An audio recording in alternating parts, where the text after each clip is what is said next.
اور اسلام کا ڈنکا نہ بج جائے اس وقت تک حضور کا مشن مکمل نہیں ہے۔ حضور حوالے کر کے گئے تھے امت کے۔ خطبہ حجۃ الوداع میں آپ نے سوال کیا الا هل بلغت، اور 1.25 لاکھ کے مجمع نے جواب دیا انا نشهد انك قد بلغت الرسالة واديت الامانة ونصحت الامة وكشفت الغمة۔ ہاں حضور ہم گواہ ہیں، آپ نے حق رسالت ادا کر دیا، حق امانت ادا کر دیا، مسلمانوں کی خیر خواہی کا حق ادا کر دیا، امت کی خیر خواہی کا، اور گمراہی کے پردے چاک کر دیے۔ 3 دفعہ حضور نے سوال کیا، 3 دفعہ جواب دے کر پھر آسمان کی طرف نگاہ اٹھائی اور انگشت شہادت سے اشارہ کیا، اور پھر لوگوں کی طرف اللہم اشہد اللہم اشہد اللہم اشہد، اے اللہ تو بھی گواہ رہے، یہ مان رہے ہیں کہ میں نے پہنچا دیا۔ اسے میں کہا کرتا ہوں سائی آف ریلیف۔ کندھوں پر ایک بہت بڑا بھاری بوجھ آ گیا تھا، بہت بڑی امانت تھی قرآن، اس کے پہنچانے پر کیا کیا تکلیفیں اٹھائی ہیں۔ پاگل کہے گئے، مجنون کہے گئے، شاعر کہے گئے، ساحر کہے گئے، مسحور کہے گئے، کیا نہیں کہا گیا۔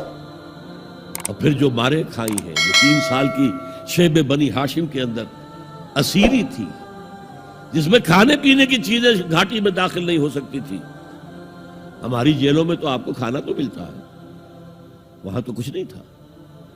پھر طائف کا پتھراؤ یاد کیجئے، پھر مکے سے نکلنا اور 3 دن رات ایک غار میں چھپے رہنا، پھر مدینے کے اندر آپ کو معلوم ہے غزوہ بدر آ رہی ہے، اس میں 70 اگر کافر مارے گئے تو غزوہ احد میں 70 صحابہ شہید ہوئے، جن میں حضرت حمزہ بھی ہیں۔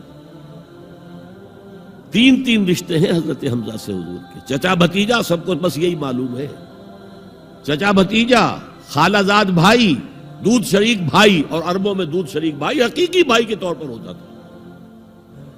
اور ان کی لاش سامنے آئی ہے کہ ناک کاٹ لی گئی ہے، کان کاٹ لیے گئے ہیں، اور پیٹ چاک کر کے کلیجہ چبایا گیا ہے۔ یہ سارے بوجھ اٹھا کر اگر وہ حق تبلیغ ادا ہو گیا، اے اللہ یہ مان رہے ہیں، تو بھی گواہ رہے۔ اور پھر کیا کہا فَلْيُبَلِّغِ الشَّاهِدُ الْغَائِبَ، اب جو یہاں موجود ہیں ان کا فرض ہے کہ ان کو پہنچائیں جو یہاں نہیں ہیں، اور یہ ابد الآباد تک کے لیے، قیامت تک کے لیے ہے۔ انا آخر المرسلین وانتم آخر الامم، میں آخری رسول ہوں، تم آخری امت ہو۔